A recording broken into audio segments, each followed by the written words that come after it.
Hi, I'm Erin. This is day 2 of VEDA. Today is kind of a crazy day already, and it's just barely after 12 p.m. I'm out here in the middle of nowhere making a delivery for one of the craft projects that I make and sell, and I had to put gas in the car, and there was gas on the thing, and I got gas all over my hand, and oh gosh, it smells really bad. And I'm like running late now because I have to, get to this lady who I'm dropping this basket off to. And I customize it by putting people's names on them, usually for the kids and stuff like that. So the business has been going pretty well for that, considering that I just started doing this online. So I'm really happy about that. I hope she's not too mad that I'm late. I hate that I'm running late. But anyway, I just, I'm pretty happy about being able to sell my crafts because, like I said in the blog yesterday, I love doing craft projects, DIY, stuff like that. So does my daughter. And, I just want to make sure that I can, keep doing stuff like that and, maybe profit from it every once in a while, because there's nothing wrong with that. That can help my craft store addiction by being able to earn money to buy more craft supplies. But it would be great if it turned into something even more lucrative than that, because I really enjoy making things that people will like, and so I want to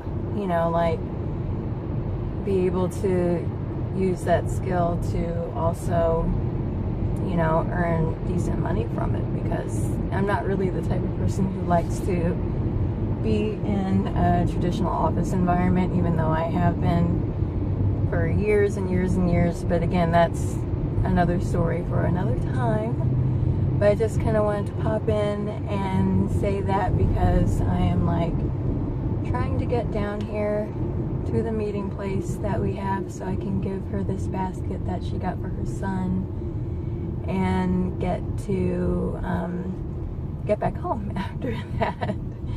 But I just couldn't believe that I got gas on my hand, and it smells so strong, and it's just the worst. And actually it reminded me of a time when gosh, this is gonna sound really, really bad, but there was a time a couple of months ago when I had to have True put gas in the car for me, and the reason she had to do it was because we had to get gas right then. I was on crutches for, again, another story for another time, but I was on crutches. I was kind of in pain that day. I really couldn't get out of the car and put gas in the car myself, unfortunately, and Coy wasn't there with us, so he couldn't put gas in the car, and we had to put gas in right then. So she had done it before. She had put gas in the car before, plenty of times. But this time, I asked her just to go ahead and fill it up, because, I didn't want something like that to happen again. I don't like being that low on gas, because, it causes problems like being late, like I am right now. It's always good to have gas in your car. And I didn't want to have a situation where we would run out of gas or anything like that. So I just said, fill it up. Let me tell you how to do it. You put the nozzle in, and you put the little peg down or whatever, and then it fills up the gas tank all the way. And so she did all of that perfectly fine. She did a great job with that. And the problem came in when she went to lift the nozzle out of the gas tank. And you know how when you fill up a car, it stops, and you just kind of have to disengage that little lever, and then you pull the thing out? I forgot to tell her that she needed to disengage it, so she ended up squeezing the trigger for the gas pump, and gas came out and got all over her clothes, and she was freaked out, understandably, because that's never happened to me before. And so I can't even imagine what it would be like happening to, you know, someone who is 13. And again, this is why I feel bad about telling the story, because legally she's not even supposed to pump gas at 13. So please don't tell anybody that we broke the law by having her pump gas. But she did pump gas. I can't get over it at all. There's so much traffic. But in any case, she got gas all over her. She was understandably freaked out by it. She was thinking she was going to catch on fire and all this other stuff. Poor thing. And I was like, no, you're not going to catch on fire. You're going to be perfectly fine right now. You just basically smell like gas. You stink. That's it. It's okay. You're going to be fine. So, we got home, and and it was hard for me to do anything at the time when I was on crutches. Again, a long story that I should tell at some point. But I was on crutches, so, I mean, she had to do the laundry, so I told her how to wash her clothes to get the gas smell out. I think I had her wash it with baking soda first. I honestly can't remember. I had to look it up online because I didn't know how to get the gas smell and gas out of clothes. So I told her to wash it in baking soda or whatever I told her to wash it in.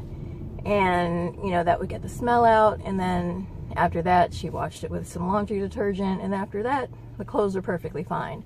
And of course, she had to take a shower and get all the gas off of her skin too. But that was so crazy. I just felt so bad for her, because I can't even imagine how I would react, because I'm freaking out right now and I just have gas on my hand. But she had it like up and down on her shirt and on the top of her pants, and she had some on her hands, obviously, because it was, you know, she pulled the trigger for the gas and it, you know, like squirted back on her. So, you know, I mean, that was probably a pretty traumatizing experience for that poor kid. And after that, she didn't really want to pump gas for me anymore. And I tried to make sure that she never had to do that. I think she did pump gas for me one more time after that.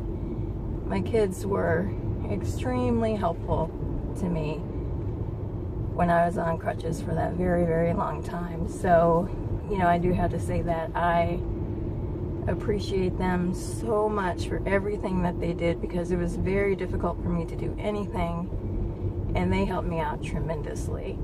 So thank you, Koi. Thank you, True. My kids are the best.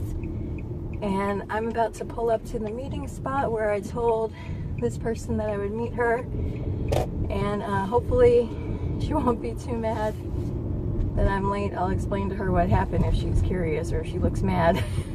But anyway, that's it for VEDA day 2. Look out tomorrow for day 3.